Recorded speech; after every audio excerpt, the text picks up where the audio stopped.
안녕하세요. 네, 오늘도 영상을 촬영하게 되었습니다. 네, 오늘 같은 경우는 동작 중에 제가 오늘 설명을 하면서 좀 깨달음이 있었던, 그리고 제가 생각하는 저만의 그런 소견을 좀 표현하고자, 기록에 남기고자 영상을 촬영하게 되었습니다. 일단은 숄더 브릿지라는 동작을 좀 설명하고자 하는데요. 브릿지라는 동작은 웨이트 하는 부분에서도 코어 위주의 운동으로서 좀 활용이 되고 있고, 브릿지 동작은 필라에서도 많이 사용이 되고 있는 동작이긴 하죠. 풋바에 발을 올려서 리포머에서 하는 브릿지도 있고, 캐딜락에서 하는 것도 있고, 체어도 있고, 배럴에서도 사실 가능하고요. 여러 가지로 이제 지지면을 어떻게 두는지에 따라서도 브릿지의 난이도가 올라가고, 또 거기서 오프, 그러니까 띄어지는 구간, 다리를 하나 들거나 이런 식의 구간들을 형성해서도 뭔가 난이도가 올라갈 수 있죠. 그런 물론 모디피케이션이나 업그레이드 과정들도 있지만, 사실 브릿지 자체를 이해하는 게 좀 중요하다고 저는 생각이 들어서, 사실 저는 브릿지를 할 때 그냥 정면 상태로 들어 올리는 브릿지는 잘 시키지 않고 힙노를 통해서 분절을 하게끔 동작을 시켜요. 그래서 가장 중요하게 생각하는 거는 이제 올라갔을 때 타겟되는 기준점들이 뭐냐라는 거를 회원들한테 인지시켜 주는 거라고 저는 생각을 해요. 그래서 발 지면에다가 발을 너무 꾹 눌러서 그냥 엉덩이를 이렇게 들어 올리는 동작으로, 얘를 누르면서 들어 올리는 동작으로 하지 않게끔 하기 위해서 발 부분에다 밸런스 패드나 보수나 이런 불안정성을 주는 피드백을 드릴 때도 있고요. 그리고 발에 계란판 위에 올려져 있는 발이라고 생각을 하게끔 상상력을 발휘하게 해서 발을 누르는 힘을, 누르면 계란이 다 으깨지겠죠. 그래서 누르지 않게끔 이렇게 발을 꾹 누르는 힘이 없게끔 설명을 드리고 있어요. 그래서 발을 누르는 힘으로 엉덩이를 든다기보다는 여기서 힙롤로 엉덩이 끝부분부터 들어 올리는 힘으로써 내가 분절성을 이용해서 올라가게끔 설명을 드리고, 자, 다 올라갔다고 칠게요. 그러면 우리 요 모양 세잖아요. 그러면 저는 핸즈온을 어디다 하냐면 요 부분과 요 부분에 하거든요. 다리가 고정이 안 돼가지고 이렇게 있다고 치면 요 부분과 요 부분에 두 개 해요. 그래서 이 윗부분은 길이끈, 요 기점으로 길이끈 등을 펴서 흉추를 피게끔 설명을 드리고, 엉덩이 받치는 힘은 요게 칼날을 표현하면서 엉덩이가 칼날에 비어지지 않게끔 조이는 힘으로 계속 받쳐 올리라고 말씀을 드려요.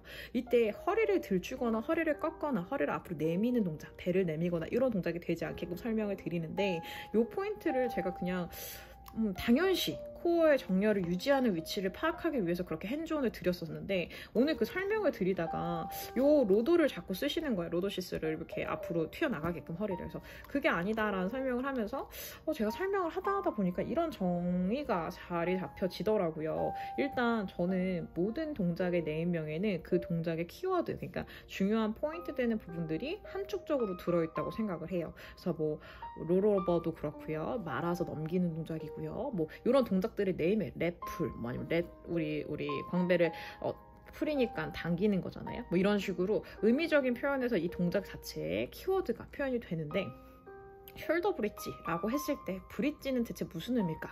저는 그냥 무릎과 어깨 라인의 대각선 방향의 사선을 말을 한다고 생각을 했어요. 원래 라인도 어깨부터 무릎까지 같은 사선을 두시게끔 너무 앞으로 튀어나가지도 않고 너무 아래로 꺼지지도 않게끔 이렇게 사선이 되게끔 대각선 방향으로 두게끔, 얘가 이렇게 올라가도 안 되고 더 내려가도 안 되고 쳐져도 안 되고 이 라인을 맞추라고 하는 설명을 드려왔었는데, 하다 보니까 저도 모르게 코어가 안정적이라면 이 두 구간을 잡아 드려야 되더라고요. 이 두 구간을 이렇게 등으로 보면 요 흉추 라인에 있는 요 부분을 받쳐서요, 요추와 흉추의 연결 부분을 받쳐서 요 부분을 집어서 이 뒤에를 세우라고 말을 해요. 세운다는 건 기립을 한다는 건데, 누워있으면 이 등을 피는 거겠죠. 등이 이렇게 아래로 꺼져 있는 부분을 피는 상황이 되는 거예요. 그 다음에 꼬리뼈에 있는 요 부분, 그러니까 힙 라인의 중간 부분에 요 천추 혹은 미추 요 라인을 받쳐서, 이건 사람마다 조금 다른 것 같아요. 골반의 기울기 따라 다르던데, 엉덩이 밑면을 받쳐서 엉덩이가 처지지 않게끔, 그리고 골반이 안테리어든 포스테리어든 그렇게 안 되게끔 라인을 정렬 상태에 두게끔만 좀 설명을 드렸었는데, 이 두 개를 받치다 보니까 어떤 이치가 있었냐면, 끈이라고 치면요, 우리 산에 가면은 다리가 있죠, 브릿지가. 그 브릿지를 형성할 때 말뚝을 잘 박아서 고정을 잘하면, 이렇게 아래로 축 처트려 있는 다리가 있으면 양쪽에 말뚝을 잘 박아서 팽팽하게 두면 다리가 어떻게 돼요? 이렇게 딱 펴지죠. 그 말이 무슨 말이냐면, 아까 제가 말했던 미추 부분이라던 이 부분과 그 다음에 이 부분을 제가 받쳐서 여기다 받쳐서 피면 결국에는 이 부분에, 허리 부분에 있는 이 끈도 팽팽해질 수 있어요. 결국에는 허리를 들주거나 허리를 써서 그 팽팽도를 만드는, 사선을 만드는 게 아니라 이 양쪽에 제가 손으로 받쳤던 이 핸즈온을 했던 부분들을 고정을 하고 힘을 줬을 때 이건 자연스럽게 펴져 있는 각도가 된다는 거죠. 그러니까 허리를 쓰는 게 아니라 등 라인의 그립근과 그다음에 힙 라인을 받치는 이 힘으로써 내가 코어를 더 활성화시키고 그 라인에 맞춘 상태에서 복부를 더 스퀴즈해서 코어를 더 펌핑하는 능력을 키우는 게 사실 브릿지고, 여기서 붙잡아주는 힘으로 내 다리가 얼마든지 뭐 들렸다 내렸다 할 수 있는, 이 붙잡아주는 힘이 있으면 얘 다리가 올라갔다 내려가도 이 높이를 유지하고 이걸 받치는 힘이 있으니까 움직임이 있으더라도 이거에 영향력을 받지 않겠죠. 엉덩이가 처지거나 내려가거나 떨궈지지 않게끔. 그게 최종적으로 하는 브릿지라고 생각을 저는 했었거든요. 오늘 하면서 그런 정말 브릿지라는 그런 끈을 형성해서 이런 끈으로서 이 설명을 드렸을 때 이 팽팽도, 그래서 이 팽팽함이 처진 부분을 피는 것 자체가 허리를 들어 올려서 얘를 피는 게 아니라 양쪽 끝을 팽팽하게 잡았을 때 펴진다는 개념으로 생각을 해서 핸즈온을 하니 훨씬 더 회원분도 이해를 하셨던 것 같고, 또 이 브릿지란 단어에 대한 의미도 제가 이해를 했던 것 같아요. 전 처음에 윗면을 생각했어요. 근데 밑면을 생각하셔야 될 것 같아요. 무슨 말이냐면 요 대각선을 봤을 때 요 위에 면을 대각선으로 브릿지로 만드는 게 아니라 무릎과 어깨를 맞추는 게 아니라 밑에 면을 맞추는 개념이라고 보셔야 돼요. 엉덩이의 이 곡선을 빼고 그 등 라인의 뼈를 기준으로 봤을 때 대각선이 밑면이 펴져 있어야지만 브릿지를 제대로 형성한다는 표현이라고 볼 거고, 근데 제가 여기서 고민 하나가 생겼던 게 뭐였냐면 방금 이제 고민을 하다가 발견한 건데 숄더란 단어는 또 어디서 나왔을까요? 그게 고민스러웠어요. 그래서 이 영상을 찍기 전에 동작들을 막 찾아봤죠. 브릿지라 형성되는 동작들을 다 찾아봤어요. 여러 가지 기구별로 다 있으니까. 근데 뭐 이렇게 우리 햄스트링 활용해가지고 하는 프레스, 힙업 뭐 이런 것도 있잖아요. 근데 이거는 내리는 방향성을 주기 때문에 이게 굽혀지면서 햄스트링을 사용하게 되는 거고, 굽힌근을 쓰는 느낌으로 하는 거기 때문에 브릿지를 하는 스타팅 포지션에서 브릿지가 형성이 되긴 하지만 결과론적으로는 코어를 활성화하는 코어를 활성화하는 포지션이 스타팅인 것 뿐이지 이 자체는 햄스트링을 활용하는 거기 때문에 이름이 햄스트링으로 들어가는 거예요. 그렇지만 햄스트링을 움직일 때 힙이 떨어지거나 안정성의 코어가 무너지게 되지 않게끔 하기 위해서 브릿지가 기본적으로 돼야지만 이런 동작이 들어가겠죠. 그래서 뭐 이렇게 뒷라인에 나와 있는 동작이겠지만, 여기서 딱 제가 요거랑 다른 걸 구분할 수 있게끔 캐딜락에서 어드밴스긴 하지만, 어드밴스에서 저는 뭐 가끔 시키긴 하는데 요 브릿지, 아예 이름이 브릿지예요. 얘는 숄더를 사용해서 브릿지를 한 동작이 중간에 있긴 하지만 shoulder to bed라고 있어서 숄더스를 쓰긴 하지만 결과론적으로는 스탠딩으로 대각선으로 서서 원롱 라인으로 만들었다가 다시 컬을 통해서 롤로 말아서 원위치로 돌아오는 동작이 들어가요. 훨씬 더 분절이라는 척추의 움직임을 더 많이 활용하고 결국에는 아까 무릎을 굽혀서 세웠던 그 부분까지 펴서 나가는 원롱 라인이 있기 때문에 얘는 숄더라는 네임명이 빠진 거겠죠. 자연스럽게 무릎을 구부리면요 각도적으로 내려가는 구간이 생기기 때문에 숄더가 지지면이 되기 때문에 숄더라는 단어를 쓴 거지, 숄더로 어떻게 해서 브릿지를 만드는 건 아니에요. 그래서 숄더가 올라가지 않게 견갑을 안정하는 거, 어차피 코어를 잡으면 어깨가 올라가지 않겠지만 견갑이 안정되고 립퍼핑이 안 될 테니까.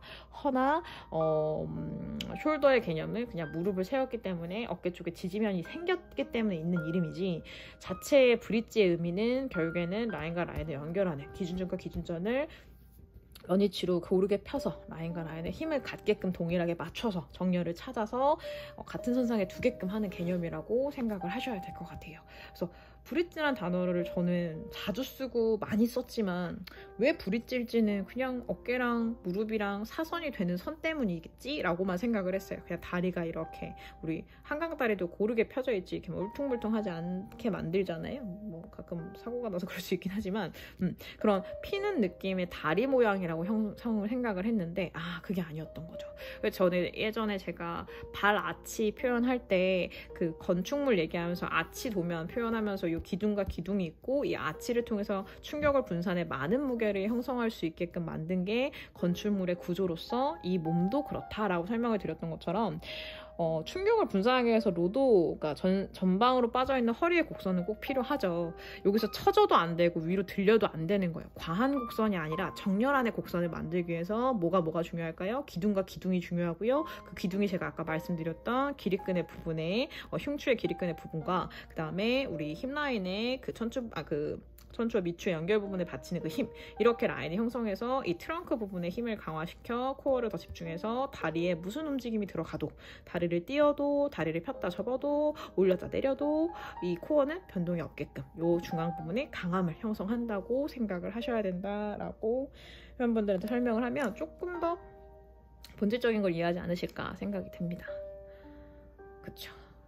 그리고 제가 또 설명드리고 싶은 것 중에 코어는요, 그 강해지더라도 그런 웨이트처럼 근육이 커지거나 펌핑되는 게 아니에요. 속이 꽉 채워지는 거라고 보셔야 돼요. 단어적으로 속근육, 뒷머슬 이렇게 표현을 한 이유가 손으로 만져지지 않는 건 아니지만 얘네 자체가 속 안을 점점점 메꿔 채워가는 느낌의 그런 강인한 힘인 거지, 기둥 힘인 거지. 이거 자체를 계속 덧대기로 뭐 허벅지 근육이나 엉덩이 근육이나 이런 뭐 이두나 뭐 삼두나 이런 약간 뭐 그런 근육들 명칭처럼 커진다고 생각을 하시면 안 되기 때문에, 횡격근과 골반 기저근은 만져지는 건 아니잖아요. 우리 밑받침과 윗받침의 형성이기 때문에 그런 부분들을 이해를 시켜드려서 호흡과 꼭 같이 활성화를 시켜 이 코어라는 부분의 중심, 상자 부분을 더 스퀴즈하고 더 강력하게 펌핑하는 힘을 기르는 거에 더 집중하게끔 회원분들한테 큐잉이 들어가셔야지만 본질적인 이해를 하지 않으실까 저는 싶어요. 호흡을 참는 분들이 너무 많아서 저도 그게 항상 고민이고, 이걸 어떻게 설명을 드려야 될까. 그러니까 코어를 인지하는 분들은 호흡을 참지 않습니다. 그냥 나와요, 자동 반사적으로. 왜냐면 그 코어 펌핑 자체가 호흡과 동일한 얘기이기 때문에. 근데 처음이신 분들, 아니면은 코어 자체가 인지가 안 되시는 분들은, 혹은 동작이 너무 난이도가 있거나 복잡해져서 집중력이 그쪽으로만 쏠리는 분들은 호흡을 자꾸 참고 그냥 버티면서 하시죠. 물론 코어를 버티는 동작들이죠. 대부분 코어가 움직이지 않게끔 유지하는 거기 때문에. 근데 그 버티는 거에 너무 집중해서 정말 본질적으로 코어를 활성화시키지 않으실까봐 그런 표현력들을 좀 해주셔야 돼요. 속근육은 만져지는 게 아니다. 그죠? 뭐 펌핑하는 개념이라기보다는 얘를 계속 활성화시키기 위해서 호흡과 동일하게 들어가셔야 된다. 이런 표현들. 그래서 그런 거 좀 이해해 주시면 좋을 것 같고, 제가 이거 저희 센터 인스타에 있는 사진인데 너무 사진이 괜찮아가지고 제가 이거 꼭 보여드려보고 싶었는데 어딨지? 이거 딱 우리 코어 근육만 형성되어 있는 사진이거든요. 요거 한 번씩 뭐 캡처해서 회원분들한테 보여줘도 좋을 것 같아요. 횡격막 윗면, 그 다음에 골반 기저근 아랫면, 그 다음에 요 복행근이라고 표현하지만 사실 복직근, 복행근 다 뭐 외복사근, 내복사근 다 포함되어 있는 복근, 그 다음에 다혈근이라 해서 우리 요 기립근, 이렇게 이 모양의 딱 코어 근육이거든요. 이게 꽉 속에 채워지는 거예요. 점점점 커져서 배가 부풀어지는 그런 느낌이 아니라. 그래서 그런 활성화, 우리가 폐를 줬다 폈다 하는 그런 걸 내가 못 느끼는 것처럼 그거 자체를 속 안에서 움직이는 거기 때문에 그렇거든요. 그런 활성화를 호흡과 같이 꼭 하셔야 된다고 설명을 드리면 더 좋을 것 같습니다. 요거는 저희 업앤오버 필라테스라고 해서 저희 인스타 하면 거기 사진 있으시니까 나중에 뭐 필요하신 분들은 캡처해서 쓰면 좋을 것 같고요. 네, 이상으로 저희 설명을 마치겠습니다. 감사합니다.